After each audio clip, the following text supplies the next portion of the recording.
Hello, hi, good morning to Perry. Today we are back with the bees. Today we are gonna talk about worker bees.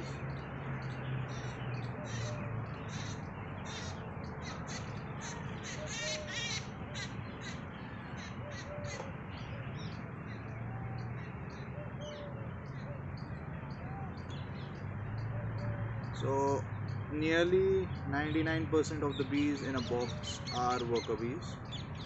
There is approximately 1%, 1 to 5% population of drones, and just one queen.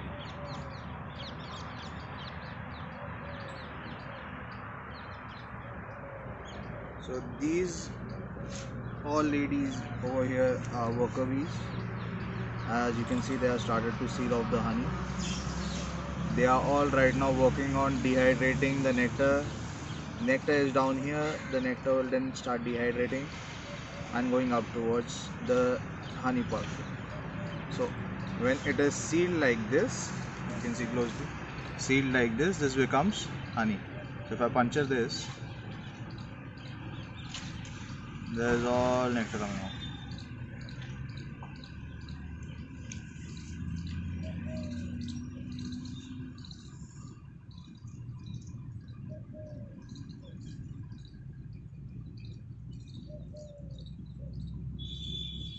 I will close them because today it is pretty cold early in the morning.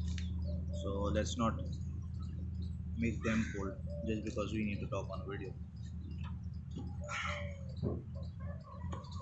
So now worker bee's life is very important.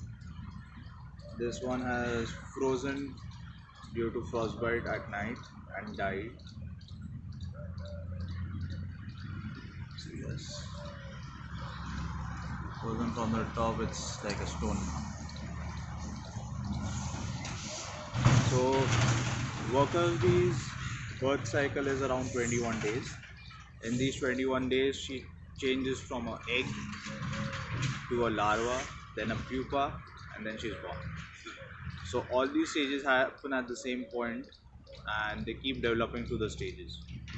Initial 3 days she is an egg, after that she is a larva and then a pupa. The pupa is then capped for it to mature.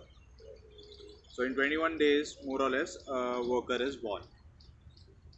A drone is born in 24 days and a queen is born in 16 days. All larvas are fed with royal jelly, honey and propolis, basically tree sap. It helps them take care of their immune system. Once the worker is born, the worker will start her life with the cleaning of her own cell. Now, the cell in which she is born, then it is cleaned completely, and the cells around the cell she is born is that is also clean. This is the first duty that she does. For the first 3 days, she will take care of repairs, maintenance, cleaning of the hive. So all pupa, all the bees coming out of the same day, maybe around 1000 to 1500 bees would be born in a day. All of them are working on cleaning the hive. This carries on for the first 3 days. After which her duties change. She starts secreting wax from her body. There are wax glands on the bee's body which secrete wax. This wax is used to raise new sheets to make a 2D sheet that we give to them into a 3D sheet. I will show you the sheet later on. After which it might be even used to cap the honey. So the honey capping that is done by the wax is done by the new workers.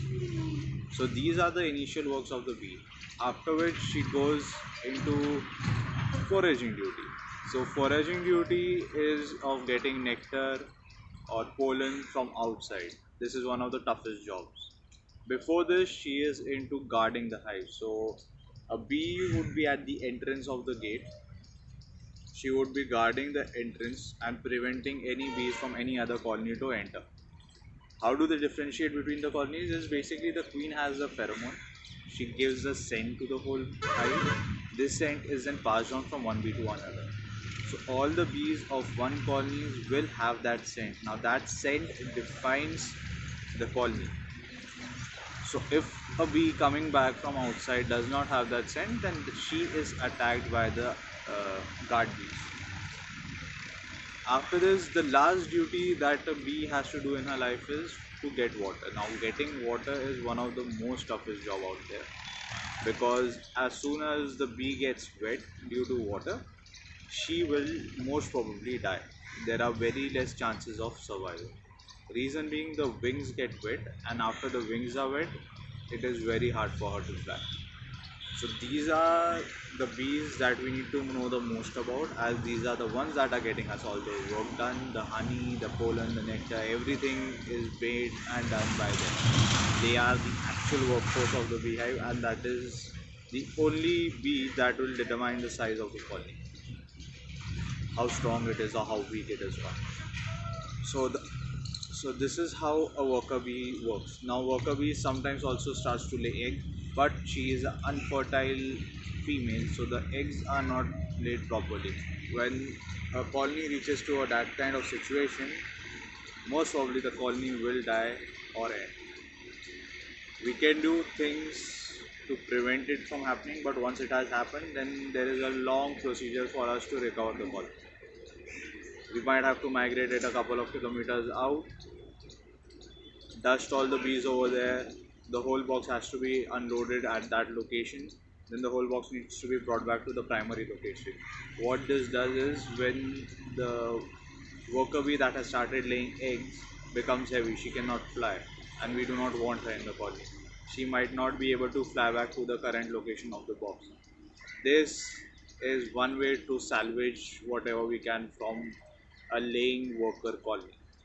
This situation is very risky and very dicey for the whole colony.